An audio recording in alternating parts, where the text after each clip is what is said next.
Lake Guatavita, Colombia. Believed to be the site of an ancient meteor crater, this circular-shaped mountain lake is at the center of one of mankind's greatest searches. The search for El Dorado, the lost city of gold. Since the 16th century, El Dorado has been the holy grail for fortune hunters. Legends abound about a place full of untold riches somewhere in South America. Yet to this day, the mythical city remains undiscovered. But if such a magnificent place does exist, how has it eluded explorers for centuries? Some believe the answer lies within this mysterious lake. The story of El Dorado developed from the Lake Guatavita that was within the territory of the Muisca, or the Chibcha people, which was a chiefdom, not quite as high civilization as the Incas or as the Aztecs, but a chiefdom with civilization itself that had a lot of gold.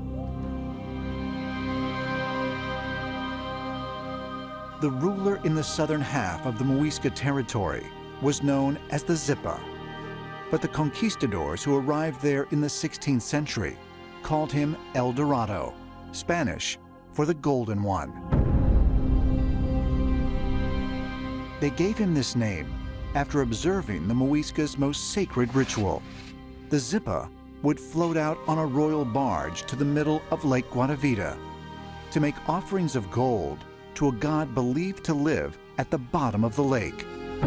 It was said that the chief, adorned with resin and then adorned with gold dust, would jump into the water in order to wash the gold dust off, and that this gold would accumulate in that lake, and that golden objects as sacrifices would be thrown into that particular lake. And from that came the belief of El Dorado around Colombia.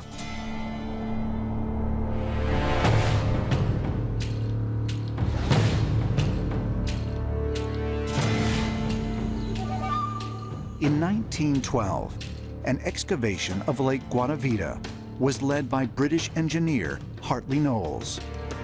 Knowles reported that he had recovered around $20,000 worth of treasure, including golden artifacts. But he also believed much more lay beneath the hardened lake bed. Could Knowles' find be evidence that the story of the Muisca chief is based on truth? If so, just who or what was the so-called god who dwelled at the bottom of the lake? A number of researchers have suggested that ancient aliens have come to Earth primarily to mine gold.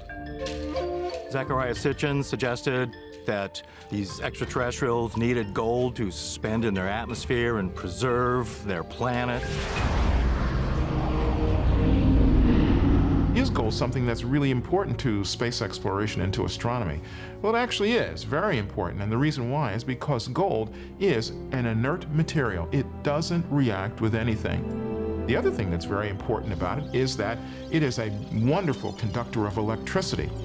And last but not least is the fact that gold is a perfect reflector of infrared energy. You can use gold blankets to protect spacecraft against the intense heat of a star or any sort of heat source.